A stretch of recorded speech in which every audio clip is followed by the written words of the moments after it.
بسم الله الرحمن الرحیم. خب ما شما گفتیم که memory cell و گیتس قابلیت داشتن تا هر 4 وظایف کامپیوتر را انجام دهند. بیاین که ببینیم چطور memory cells و گیتس می توانستند که این وظایف را انجام دهند. First one, data storage. و شما بحث کردیم ما گفتیم که memory cell قابلیت دارد یک بیت دیتا را ذخیره کند. در واقع تعداد بسیار زیاد memory cells گرفته می شوند و از آنها یک مموری کامپیوتر تشکیل می یابند. به این ترتیب کامپیوتر توانایی پیدا می کند تا دیتا را ذخیره کند. در واقعیت وظیفه دیتا استوریج توسط memory cells بسیار به خوبی برآورده می شود. دیتا پروسسینگ. ما شما بازم گفتیم که گیت یک دیوایس است که می تواند بولیان لوجیکل اپریشنز بالای دیتا انجام دهد که این عملیه انجام دادن در واقعیت نشان می دهد دیتا پروسسینگ. گیت می تواند که دیتا را پروسس کند یا به اصطلاح دیگر دیتا پروسسینگ توسط گیتس انجام می شود. Third one, data movements. Data movements means what? انتقالات دیتا بین دیوایسز که در داخل کامپیوتر قرار دارند. هرگاهی که ما شما گفتیم که سایز گیتس و میموری سلز بسیار کوچک بودند. چرا؟ از خاطری که اینها دیوایسز هستند که به اسم مایکرو الکترونیکس یاد می‌گردند، یعنی دارای سایز نهایت کوچک می باشند. وقتی که سایز از آنها کوچک است، به این مفهوم که این دیوایسز بسیار پهلوی همدیگر در کامپیوتر قرار می گیرند. یک دیوایس پهلوی دیوایس دیگر، طوری که فاصله بین آنها تقریباً به صفر می رسد. وقتی که فاصله بین آنها به این اندازه کاهش پیدا می کند، آن پات یا آن راه ها که بین این دیوایسز وجود دارد، آن پات یا آن راه بسیار شارت یا کوچک می شود. به این ترتیب وقتی که دیتا از یک دیوایس به دیوایس دیگر انتقال پیدا می کند، با کیبل یا با وایر اضافی ضرورت احساس نمی گردد، بلکه چون این دیوایسز پهلوی هم دیگر هستند، از یک دیوایس به دیوایس دیگر دیتا انتقال پیدا می کند و به این ترتیب انتقالات دیتا یا دیتا موومنتس توسط آن پاتس یا توسط آن راه ها که بین این مایکرو الکترونیک دیوایسز وجود دارد انتقال پیدا می کند و این وظیفه برآورده می گردد. Then control. This is the fourth one. Control. Now ما شما بازم طوری که اینجا گفتیم data movements، وقتی که memory cells و other devices پهلوی هم دیگر قرار می گیرند، فاصله یا پات بین آنها کاملا کاهش پیدا می کنند. با این ترتیب وقتی که control signals از یک دیوایس به دیوایس دیگر انتقال پیدا می کند، با کیبل یا با وایر جداگانه ضرورت احساس نمی گردد، بلکه همین شارتست پاتس باعث می گردد تا آن کنترل سیگنال ها را انتقال دهد و به این ترتیب کنترل وظیفه کامپیوتر نیز توسط همین گیت و میموری سل انجام می شود. گفته می توانیم که تمام وظایف بزرگ کامپیوتر تنها توسط مایکرو الکترونیک دیوایسز که عبارتند از گیتس و میموری سلز انجام می‌یابند. خب اینجا ما شما که داریم small scale integration. ما شما در نسل سوم تکنولوژی اگر دیده باشیم، آنجا گفتیم که در small scale integration در نسل اول تکنولوژی از واکیوم تیوب استفاده میشد که از 1946 تا 1957 بوده. در نسل دوم تکنولوژی از ترانزیستور استفاده می شدند که ترانزیستورها از سال 1958 تا 1964 در استفاده بودند. بعد از آن سمال سکیل انتگریشن در نسل سوم تکنولوژی استفاده می شدند، از آی سی استفاده می شدند. اینجا در سکیل انتگریشن که ما شما خطاب می کنیم در واقع آی سی است، یعنی تعداد ترانزیستورها با هم یک جا می شدند، انتگریت می شدند و بعداً بالای چپ مایکرو پروسسور جابجا می شدند که در سمال سکیل انتگریشن که در حدود سالهای 1965 بودند، از یک گرفته الی 100 دیوایسز بالای یک چپ جابجا می شدند یک جا. الی 100 devices. سو اینجا ما شما که میگیم small scale integration در واقع به این نقطه خطاب میکنیم small scale integration SSI. سو فقط تا 100 devices بالا یک چپ جابجا میشدند. خب وقتی که مسئله تعداد ترانزیستورها مطرح شد که با کدام اندازه تعداد ترانزیستورها بالای یک چپ جابجا می شدند، اینجا یک شخص به اسم گوردن مور یک قانون تهیه کرد که آن قانونش ما شما اینجا می خوانیم. قانون مور طوری است که تعداد ترانزیستورها که بالای یک چپ جابجا می گردند هر سال دوچند می گردد. تعداد ترانزیستورها که بالای یک چپ جابجا می گردند تعداد آنها سالانه دوچند می گردد. یعنی اگر در سال 2100 ترانزیستورها بالای یک چپ جابجا شود، در سال 2001 200 ترانزیستورها باید بالای این چپ جابجا گردد. در سال 2002 مثلا باید 400 ترانزیستورها بالای این چپ جابجا گردد. در سال 2003 مثلا 800 ترانزیستورها باید بالای آن چپ جابجا گردد. این قانون تطبیق می شد، اما بعد سال 1970 کمی دیولپمنت کامپیوترها کمی سلو شد، بطیء شد و بعد آن بجای سالانه در هر 18 ماه تعداد ترانزیستورها دوچند می شدند. این قانون فواید بسیار زیادی داشتند که آن را ما شما انشاءالله بحث میکنیم. منتها قبلا بیاین که شخص که قانون جور کرده آن را کمی به معرفی بگیریم. شخص خود گوردن مور یک بیزنسمن امریکایی است که در عین حال انجینیر است و این شخص تقریبا در حدود 91 سال عمر دارد. طبعا البته زنده است. این شخص در سان فرانسیسکو کالیفرنیا یونایتد استیتس زندگی میکند. کلان بیزنسمن است که بیزنس آن با 11.9 بیلیون دلار میرسد. شخص مؤسس کمپانی انتل است، هم رئیس آن شرکت است و همین شخص است که آن شرکت در واقع تأسیس کرده. کدام شرکت؟ شرکت انتل که یکی از شرکت های پیشتاز در جهان است در صنعت چپ. این شخص در واقع یک شخص بسیار بسیار مهمی است. کتابایی را نوشته کرده، ایوارد را برده از تریپل ای. این شخص در عرصه تکنولوژی یک شخص مطرحی است. قانون شما فاید قانونش را بحث میکنیم.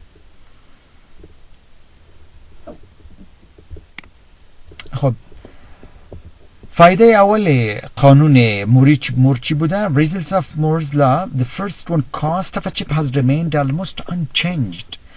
خب به این مفهوم که قیمت چپ تقریبا ثابت ماند. اگر قیمت چپ ثابت میماند، در نتیجه قیمت کامپیوتر چطور می شود؟ یک بسیار مهم است، یک فایده بسیار مهم است. هرگاه که قیمت ما شما میگوییم که نقطه اول نتیجه قانون مور این است که قیمت چپ تقریبا ثابت ماند. هرگاه که قیمت یک چپ ثابت میماند، این به این مفهوم است که قیمت مجموعی کامپیوتر دراماتیکلی کاهش پیدا میکند. چرا دراماتیکلی لغت استفاده کردیم؟ از خاطری که بیاین به یک مثال متوجه شویم. با وجود از اینکه ما شما اینجا وایت بورد نداریم که سر تخته کار کنیم، من انشاءالله اگر شما دقیقا متوجه باشید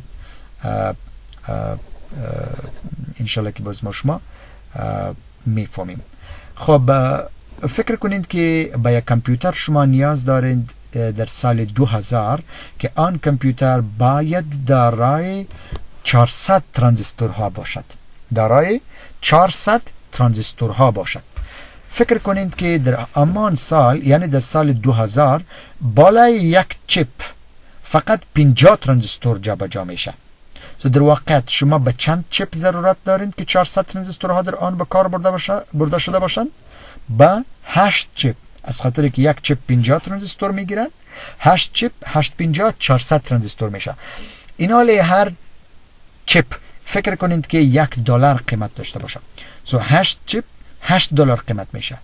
اگر قیمت دیگر کامپیوتر ما و شما در نظر نگیریم، فقط از نقطه نظر چپ فکر کنیم، قیمت کامپیوتر $8 میشه در سال 2000.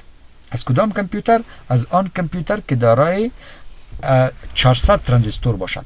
اگر در سال بعدیش در سال 2001 شما باز هم به همان کامپیوتر ضرورت دارید که دارای تعداد 400 ترانزیستورها باشد، اما طبق قانون مور اینجا تعداد ترانزیستورها دوچند میشه. یعنی در سال قبلیش 50 ترانزیستور بالای یک چپ جابجا میشدند، حال 100 ترانزیستور بالای یک چپ جابجا میشه. به این ترتیب 4 چپ ها برای آن کامپیوتر کفایت میکنه، از خاطر که 400 میشه. اگر قیمت چپ طبق قانون مور ثابت بماند $1 باشد، قبلا شما در سال 2000 یک کامپیوتر به $8 میخریدین، در سال 2001 همون کامپیوتر به $4 میخرید. در سال بعدیش که سال 2002 ما شما در نظر بگیریم، بازم یک کامپیوتر با 400 ترانزیستور فقط 2 چپ ضرورت پیدا میکنه، از خاطری که 100 ترانزیستورها در سال قبلیشان بالا یک چپ جابجا میشدن، در این سال باید دوچند شود که 200 ترانزیستورها باید بالا یک چپ جابجا شود که 200 فقط 2 چپ اگر استفاده شود 400 پر میکنه. و بازم اگر قیمت چپ ثابت بمانه که $1 است، قیمت مجموعی کامپیوتر طبق حساب ما شما $2 میشه. در سال 2003 شاید قیمت به $1 برسه، از خاطری که 400 ترانزیستورها بالا یک چپ جابجا میشه. ولی نگویند که در سال 2004 قیمت بیخی فری یا مفت اویلیبل می باشه. نخیر. خب ولی ما شما از این حد زده میتونیم که لغاتی که ما شما استفاده کردیم دراماتیکلی قیمت چپ کاهش پیدا میکنه، صدق میکنه. و این علتی است که کامپیوترها امروز بسیار بسیار ارزان شده. اگر شما اینجا ما شما بعداً بحث میکنیم، در نظر بگیرین کامپیوترها صدها هزار $، قیمت داشتن، اما امروز ما شما کامپیوترهایی را داریم که فقط چند $، قیمت داره، چند $، چند صد نه بلکه چند $، قیمت داره. به این ترتیب قیمت کامپیوترها دراماتیکلی کاهش پیدا کرده. و یک از فایده یا نتیجه قانون مور بوده. نتیجه دومش higher packing density. higher packing density به این مفهوم که وقتی که تعداد دیوایسز بالا یک چپ افزایش پیدا میکنه، فکر کنین که شما یک چپ دارین که آن چپ سایز داره 1 اینچ مربع. در 1 اینچ مربع چپ شما فکر کنین، بازم طبق مثال ما شما در سال 2000 50 ترانزیستور جابجا میکنین. طبعا فاصله بین آنها زیاد می باشد. در سال 2001 آن تعداد 50 ترانزیستور دوچند میشه که 100 ترانزیستور میشه. اگر 100 ترانزیستور شما بالای همان چپ که دارای 1 اینچ مربع سایز است جابجا کنین، طبعا که فاصله بین این ترانزیستورها کاهش پیدا میکنه. و در سال 2002 باز 200 ترانزیستورها که جابجا میکنه بالای این چپ، دیگه فاصله بین آن ترانزیستورها کاهش پیدا میکنه. به این مفهوم ما اینجا استفاده کردیم higher packing density، یعنی غلظت دیوایسز که بالای یک چپ جابجا می شود افزایش پیدا می کند. به هر اندازه که غلظت آنها افزایش پیدا می کنند، به همان اندازه آنها پهلوی همدیگر قرار می گیرند و به این ترتیب پت یا راه بین یا فاصله بین آنها کاهش پیدا می کنند. و به هر اندازه که فاصله کاهش پیدا می کنند، از نقطه نظر فیزیک وقتی که دیتا انتقال پیدا می کند، فاصله کوچکی را یا فاصله کمتر را در زمان کمتر طی می کنند و به این ترتیب ما شما خطاب میکنیم که سرعت کامپیوتر افزایش می‌یابد یا پرفورمنس آن بالا می‌رود. این فایده دومش است که higher packing density causes what higher performance. And third one, smaller size gives increased flexibility. Now what this means? ما شما گفتیم که به هر اندازه که تعداد دیوایسز بالای چپ جابجا بگردند، اگر مثال قبلی ما شما فکر کنیم، یک کامپیوتر که تعداد 400 ترانزیستور داشته باشد، فکر کنید در سال 2000 با 8 چپ ضرورت داره. در سال 2001 به 4 چپ، در 2002 به 2 چپ و در 2003 فکر کنین 1 چپ. سو هر اندازه ای که تعداد چپ ها کم میگردد، این به این مفهوم است که به همان اندازه سایز کامپیوتر، سایز فیزیکی کامپیوتر البته نیز کاهش پیدا میکند و این باعث می شود تا آن کامپیوتر فلکسیبل باشد یا قابل انتقال باشد. و واقعا این تجربه به ثبوت رسید که بعد از معرفی قانون مور کامپیوترها سایزشان کوچک شدند و قابل انتقال بودند که حتی سر یک میز استفاده می شدند. Reduce power and cooling requirements. بازم از نقطه نظر فیزیک ما و شما میفهمیم که به هر اندازه ای که دیوایس سایز فیزیکی کوچک میگردد، به همان اندازه برای فعالیت با انرژی کمی برقی ضرورت پیدا میکند و به همان اندازه وقتی که انرژی کمی برقی به مصرف میرسد، حرارت نسبتا کمی را تولید میکند و به این ترتیب به سیستم سرد کننده به ندرت ضرورت پیدا میکند. سو اینجا وقتی که قانون مور معرفی شد، کامپیوترها هم برق کم مصرف میکردند و هم حرارت کم تولید میکردند و به این ترتیب با cooling requirements کم ضرورت پیدا میشد. Fewer interconnections increases reliability. Now what this means؟ هرگاهی که ما و شما گفتیم در مثال خود که در سال 2000 اگر شما یک کامپیوتر با 400 ترانزیستور نیاز داشته باشین که تقریبا در مجموع تعداد چپ های آن 8 میشد و بعد از آن در سال 2001 ما شما گفتیم که 4 چپ میشه. تو اینجا ببینین 8 چپ ها را که شما به هم یکدیگر وصل میکنین، شما به چند تا کیبل ضرورت دارین. اگر شما از نقطه نظر ماتماتیکس حساب کنید، شاید تعداد بسیار زیادی کیبل ها ضرورت باشه تا 8 تا چپ ها هر یکیش به هر یک دیگر ربط پیدا کنم. اما 4 چپا رو شما که به هر یک به یک دیگر ربط میتین، بسیار کم کیبل ها را ضرورت پیدا میکنین. ولی در سال 2002 ما شما گفتیم مثلا تعداد 2 تا چپ میشه که فقط به یک کیبل ضرورت پیدا میکنین. سو به این ترتیب وقتی که تعداد دیوایسز بالای یک چپ زیاد میگردند، با همان اندازه interconnections کیبلز کم ضرورت پیدا میشود. یعنی لاین های یا خطوط ارتباطی بین آنها کاهش پیدا میکنند و به این ترتیب این کامپیوترها ریلایبل میگردند، حتی در مقابل ضربه فیزیکی نیز تا حد ثابت میمانند. به این ترتیب شما 5 نتایج قانون مور را بحث کردیم.